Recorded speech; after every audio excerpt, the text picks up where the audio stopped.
पूरा सच के साथ मैं हूं आपकी मेजबान फजाल आसिम। नाज़रीन, पंजाब में टैक्स वसूली का मामला एक बार फिर तवज्जो का मरकज बन गया। हमारा excise and taxation department as always मुश्किलात का सामना करता हुआ नजर आता है। 2025 से 2026 का जो उनको टारगेट अचीव करने का टाइम दिया गया था, वो टैक्स वसूली का टारगेट अचीव करना मुश्किल नजर आ रहा है। डिफरेंट जोन्स और अजला में वो टारगेट अचीव नहीं कर पा रहे। मुख्तलिफ ज़राए के मुताबिक कहने में ये भी आ रहा है कि अवाम चीखें मारी है कि टैक्स बहुत ज़्यादा लगाया जा रहा है और करप्शन बहुत ज़्यादा है। आज अपने प्रोग्राम में जानेंगे। हमारे स्टूडियोज में हमारे रिपोर्टर मुश्ताक चौधरी मौजूद है, लेकिन सबसे पहले हम देख लेते हैं अपना ये पैकेज।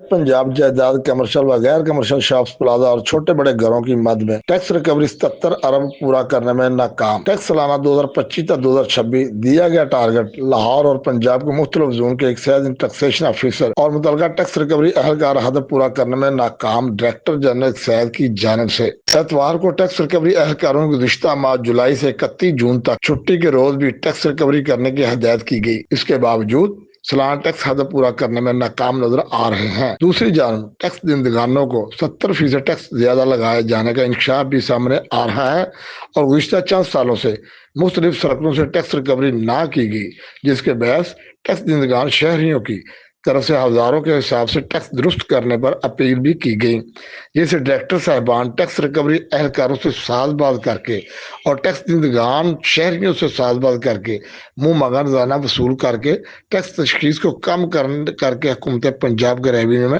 सालाना करोड़ों का नुकसान करने में मसरूफ अमल है। जी नाज़रीन, पैकेज आपने मुलाजा किया। मुश्ताक चौधरी से जानते हैं। जी मुश्ताक, बताइएगा जो टैक्स वसूली का एक हदफ दिया जाता है वो क्यों मुश्किल नजर आ रहा है, क्यों वसूली में प्रॉब्लम आ रही है, क्यों कंप्लीट नहीं हो पा रहा? बिस्मिल्लाहिर्रहमानिर्रहीम। जी अच्छा क्वेश्चन आपका। देखिए कि पाकिस्तान से सबसे ज्यादा टैक्स पंजाब में टैक्स जो है रिकवरी की जाती है मुख्तलिफ महकमों की आड़ में। ऐसी तरह प्रॉपर्टी टैक्स है, मोटर ब्रांचेज है और प्रोफेशन टैक्स है। आया कि गुज़िश्ता सालों से रिकवरी इसकी बहुत बेहतर थी। अब जबकि डीसी रेट में लाके इसको फार्मूला चेंज किया गया, पहले किराएदारी पे था, उसके बाद इसको स्क्वायर फुट के हिसाब से किया गया, स्क्वायर फुट को छोड़ के अब आ गया डीसी रेट पर। आधा मरला तक भी टैक्स लागू हो चुका है। 5 मरले माफी थी, अब माफी भी खत्म कर दी गई है। टोटल टारगेट 77 अरब का पंजाब से दिया गया था। अब 77 अरब इकट्ठा करना कोई बड़ी बात, मुश्किल बात नहीं है, क्योंकि आपको पता है कि जो इलाके पसमानदा थे, जो इलाके गैर कमर्शियल थे, वो भी कमर्शियल हो चुके हैं। 36 जिला में कम से कम तमाम के तमाम इलाके हर जगह स्टेशन बन चुके हैं, शहर बन चुका है जो कि कमर्शियल जगह पे आ चुके हैं। जो गुज़िश्ता सालों में था वो अब के निस्बत बहुत कम था, लेकिन मौजूदा के हिसाब से बहुत ज्यादा रेट भी है और डीसी रेट भी है। तो सिर्फ इसमें जो रिकवरी टैक्स रिकवरी करने में अहलकार है उनकी बात ध्यानती है। वो कहाँ से है? आज से 10 से 15 पीछे जो एरिया पड़े हुए हैं, आज तक हम वो जमा नहीं करवा सके।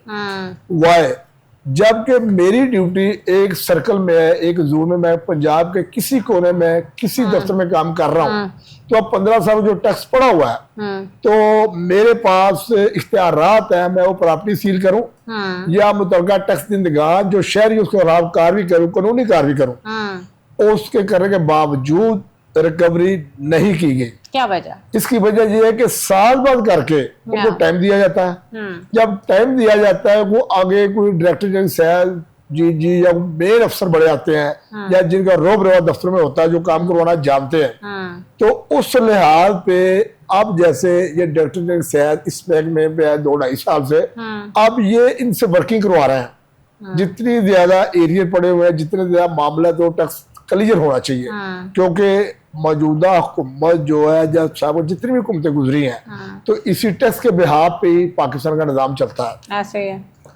तो पहले की निस्बत मौजूदा जो सूरत चल रही है, अगर ये टैक्स रिकवरी लोग खुद को ठीक कर लें तो रिकवरी हो सकती है। अब देखिए टैक्स, तो शहरी तो बेचारे रो रहे हैं कि 70% तक टैक्स लगा दिया गया है, इसमें ऐसे मामले में क्या करेंगे? हाँ देखिए, वो ये चीज है कि एक टैक्स वहाँ कोई 1000 या 2000 रुपये उसको बढ़ाकर 10 या 12,000 किया जाता है। ऐसे है। अब वो मुतलका इंस्पेक्टर के पास जाएगा, एहलकार के पास जाएगा, तो उसका कहना कि आप इसकी अपील करें। जब वो अपील करेंगे, आधा टैक्स जमा करवा लिया जाता, आधा टैक्स अपील में रद्द किया जाता है। या तो देखा जाता है कमर्शियल प्रॉपर्टी है या रेजिडेंशियल है, जिसको रिलीव इन लोगों को देना होता है, कमर्शियल को जाती तौर के इस्तेमाल में लाकर तशखीस कम करके टैक्स में कमी लाई जाती है। ऐसे है। फार्मूला तो इनके पास है ना, आखिर पाकिस्तान है, पंजाब के लोग हैं, हमारे पास हर तरह के वो कानून को खत्म करना, कानून को लाना, हर सारे मामले हमारे पास वो हैं। अगर ये चीजें खत्म कर दी जाए तो मेरे ख्याल में ना कोई एरियर बकाया रहेगा और ना कोई टैक्स रिकवरी में कमी की जाएगी। ऐसे है। ये जो हमारे अफसरान है, डायरेक्टर साहबान है, जब अपील डायरेक्टर जनरल सैद के एडीजी पे लोगों में भेजी जाती है, वो वहां से एडीजी के लोगों से अपील डायरेक्टर के पास आ जाती है। अब डायरेक्टर साहबान को चाहिए कि जितनी अपीलें आ चुकी हैं ये मुतलका ईटीओ को रिमांड करें, वो इस मौके को देखे आया कि अपील गलत है या सही है। यहाँ तक किसी भी ऑफिसर नहीं पहुंचना मौका मलादा करने के लिए, इंस्पेक्टर ही जाता है या उसको मुतलका कांस्टेबल जाता है। जो इंस्पेक्टर रिपोर्ट करता है उस मुताबिक टैक्स उतना ही कम कर दिया जाता है। अगर लाखों का टैक्स है आपकी प्रॉपर्टी पर, तो आपने उनसे मिलजुल करके आपने अपना जो मामला है वो क्लियर कर लिया, जो आपने रिश्वत लेनी उससे ले ली, तो उसके बाद अगर 2 लाख का टैक्स तो हम 50,000 में मिला सकते हैं। 1.5 लाख जो टैक्स निकाला गया है वो हुकूमत पंजाब को नुकसान पहुंचा। इसलिए सालाना अगर देखा जाए चेक एंड बैलेंस इन लोगों पर रखा जाए, अगर अपील आती है डायरेक्टर के पास तो डायरेक्टर खुद मौके भी देख सकता है, ये इनके लॉ में है। ईटीओ खुद मौका भी देख सकता है, लेकिन ये सारे हिस्सेदार हैं। अगरचे निज़ाम ऐसे ही रहा तो रिकवरी में मजीद नुकसान होगा।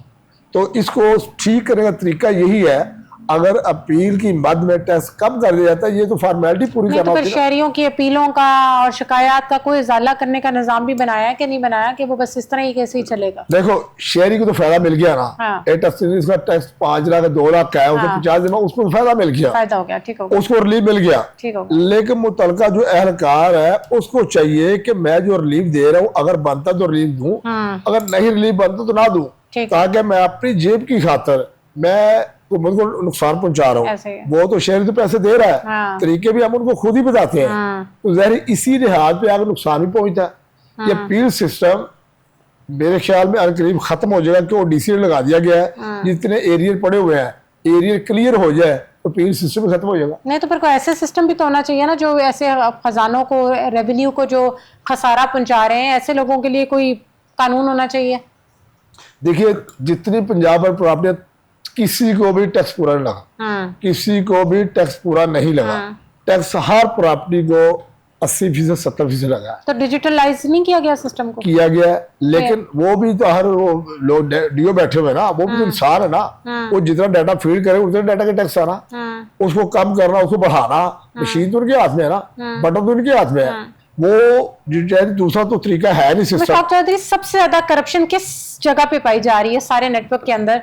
शहरी को रिलीफ भी मिल रहा है, उसके बावजूद अवाम ये शिकायत कर रही है कि टैक्स बहुत ज़्यादा है और करप्शन भी बहुत ज़्यादा है। तो कौन सा ऐसा सिस्टम का हिस्सा है जहाँ पर करप्शन बहुत ज़्यादा? देखिए, सरकारी महकमा कोई भी है, चाहे सेहत का हो, तमाम महकमों में करप्शन है, बगैर पैसों का काम ही नहीं होता। हम लोग भी, वो हमारे खून में जच चुका है कि अब जितने पैसे नहीं देंगे हमारा काम नहीं होगा, चाहे वो जायज काम भी है, हम पैसे देंगे हमारा काम होगा। अगर मुतलका मुलाजमीन है वो तरह के मुताबिक देखा जाए तो तरह उनका कहना हमारी काम है, तो ये जो सूरत चलती है कि कमाओ पुत्र महकमे में वही कामयाब है। लेकिन करप्शन को खत्म करने के लिए ही ऑनलाइन सिस्टम किया गया ना, एप्स बनाएगी, और जिस तरीके से आप अपने ये इसका एक्साइज एंड टैक्सेशन का कोई भी इशू है, वो मैटर हो, आप ऑनलाइन घर बैठे भी कर सकते हैं। उसके बावजूद ये मसाइल पेश हो रहे हैं। देखिए, उससे ज्यादा पहले से मुश्किल का सामना अब है। अच्छा, अब घर बैठे अगर मैं वर्किंग करता हूँ, मैं फर्ज अपने चलान निकालता हूँ प्रॉपर्टी का, या मैं चलान निकालता हूँ अपनी गाड़ी का, वो चलान गलत भी हो सकता है। 1-0 का फर्क पड़ गया तो चलान मेरा गलत हो गया। जब मैं कैंसिल कराने आऊंगा, या तो 2 बार खराब होगा या मैं उनको पैसे दूंगा। करप्शन तो बढ़ गई ना। अब हमने तो खत्म किया, करप्शन खत्म हो जाए, लेकिन करप्शन को मजीद तूल दिया गया। अब सिस्टम पे बैठने वाला बंदा आपको पहले तो नजर नहीं आएगा, बैठकर काम करेगा। अगर वो बैठ भी जाता है तो बगैर पैसों को आपको काम नहीं करेगा। नहीं तो अंदर वो जो प्राइवेट बंदे रखे हुए थे जो काम कर रहे थे, वो कुछ उनको हटाया कि अभी भी वो अंदर ही काम कर रहे हैं? मजीद ज्यादा बढ़ गए हैं। वो कैसे? मजीद ज्यादा बढ़े। जो फर्ज मैं वहाँ मुलाजम हूँ, मेरी यहाँ पोस्ट इंस्पेक्टर की या कांस्टेबल की है, ठीक होगा, मैं अपने प्राइवेट बंदा जो मरीज साहब बना लूँ, मैं खुद दफ्तर में बैठू, मैं प्रॉपर्टी नोटिस देने या बिल बांटने हैं, मैं नहीं जाऊंगा, उसको भेज दूंगा, वो दे के आएगा। वो जितने मामला आता है, जितना निजाम है। अब नहीं तो देखिए डायरेक्टर्स और डीजी को नहीं पता कि ये प्राइवेट बंदे हैं और इनका कोई लेना देना नहीं है अंदर डिपार्टमेंट में। लोगों की देखे ना कितनी इन्फॉर्मेशन है और पर्सनल इन्फॉर्मेशन है, वो जब लीक होती है तो ये भी तो ठीक नहीं है ना। उनका कहना है कि हमारे स्टाफ की कमी है। तो हायरिंग जब क्यों स्टाफ नहीं की करते? कमी है तो स्टाफ नया भर्ती करे। आप हायर क्यों नहीं करते? आपको उनको मना तो नहीं किया हुआ? अब बाहर के लोग एजेंट वो ट्रेन हो चुके हैं। हाँ। वो सिस्टम जो बैठने वाले मोटर पर जो लोग बैठे हैं, वो एजेंट वो बैठे हुए हैं। कभी वो दौर था एजेंटों का एफआईआर दर्ज करवाते थे, मुकदमा दर्ज करवाते थे दफ्तर में क्यों आते हैं। अब सारा निजाम उनके हाथ में है। नहीं तो शहरियों और महकमे के दरमियान जो एक कम्युनिकेशन गैप है, क्या वजह है? ये प्राइवेट लोगों की वजह है या जिस तरीके से आप कह रहे हैं स्टाफ की कमी है, हायरिंग नहीं कर रहे और वो जो अमला इन्होंने प्राइवेट रखा हुआ है? देखिए, अगर मुतलका कोई डीओ बैठा सीट पर, उधर प्राइवेट बंदा अपनी मर्जी से रखा है, वो इसलिए कि बाहर से मुझे काम ला के देगा, कुछ पैसे वो ले, कुछ मैं, मुझे प्रोटोकॉल भी मिलेगा, मेरी गाड़ी चलाने में काम भी आएगा, मेरे घर का काम के लिए भी आएगा, मुझे भी प्रोटोकॉल देगा। हर बंदा नवाब तनख्वाह पे गुजारा तो नहीं। अगर फर्ज करो एक इंस्पेक्टर तनख्वाह लाख या 50,000 है, तो अपनी तनख्वाह के पैसे उसको नहीं दे रहा, वो तो अपने प्रोटोकॉल के लिए उसको रखा हुआ है। ये डायरेक्टर जनरल सेहत, सेक्रेटरी सेहत पंजाब को नोटिस में चीजें सारी वाज़ेह है। तो एक्शन क्यों नहीं ले रहे हैं? आखिर बीइंग अ हेड उनके सब जिम्मेदारी उनके ऊपर है, वो एक्शन भी ले सकते हैं, दायरे को बेहतर भी बना सकते हैं। क्या वजह है?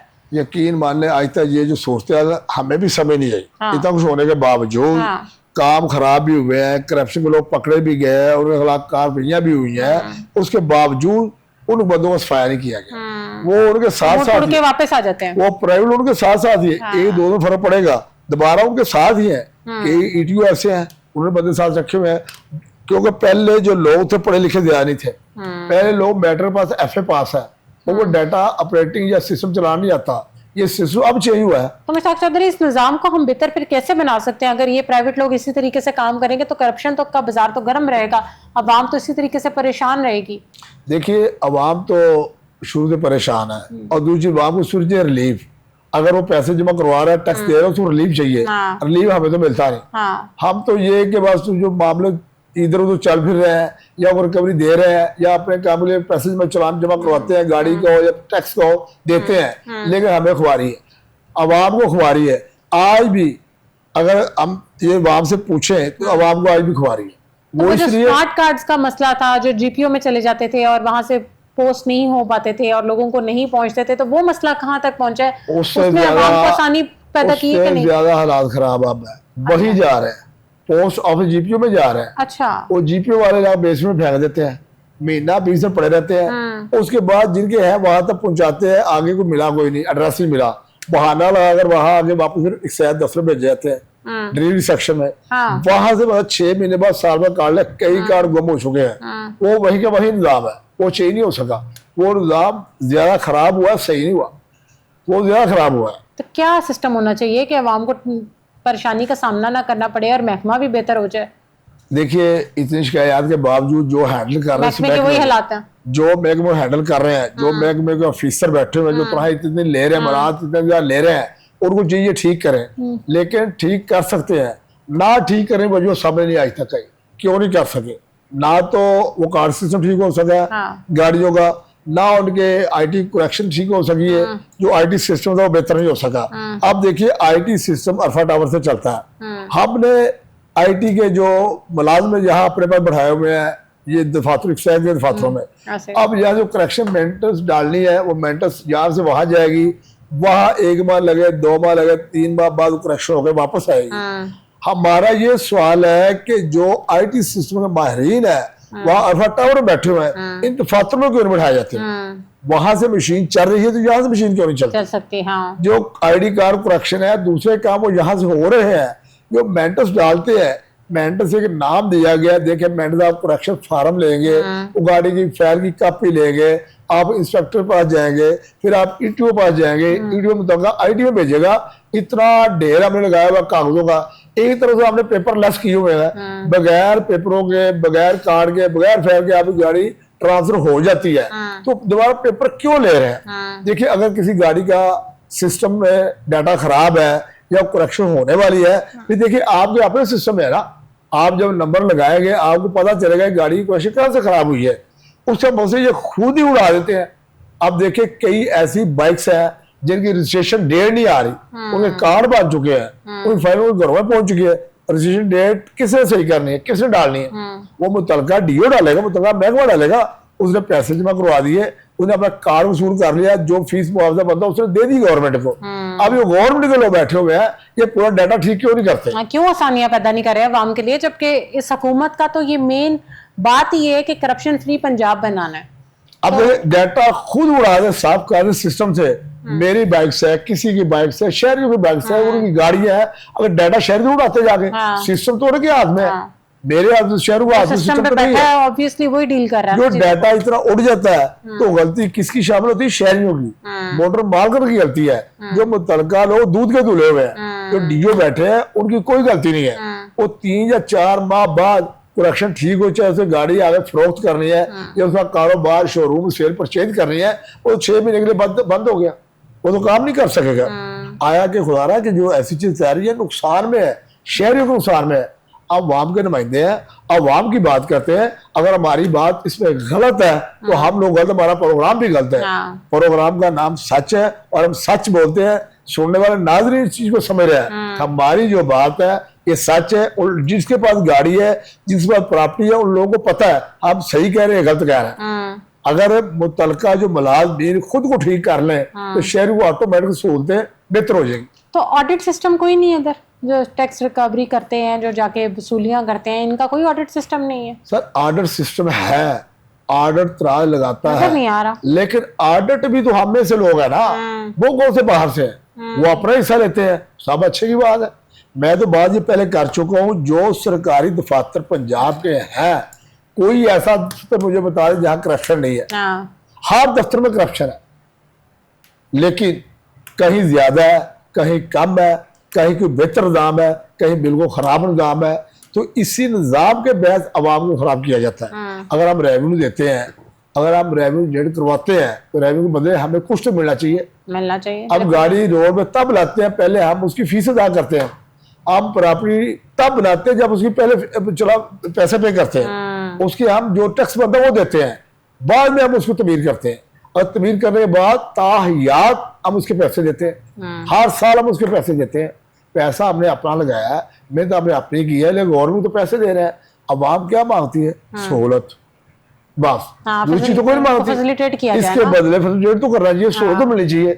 हमें वो सहूलत नहीं है। लोग कितनी दूर से आते हैं अपने मसाइल लेकर, लेकिन उनके हल नहीं किया जाता उनको, और ऐसे नकारा लोगों के हाथ चढ़ जाते हैं कि मतलब आगे से मजीद परेशान ही होकर जाते हैं। देखिए, जब हमने सिस्टम चेंज किया था मोटर ब्रांच का, हमारा ये नाम था कि आपकी दहलीज पर इंसाफ, गाड़ी का रजिस्टर कार्ड आपकी दहलीज पर, ये दहलीज तो क्या, ये तो मल्ले तक नहीं पहुंचा कार्ड, ये किसी के इलाके तक कार्ड नहीं पहुंचा। ऐसे ये कार्ड तब पहुंचता, दहलीज का तब मामला होता, घर तक कार्ड पहुंचते। बहाना हम लोगों का यही है, हमें एड्रेस नहीं मिला।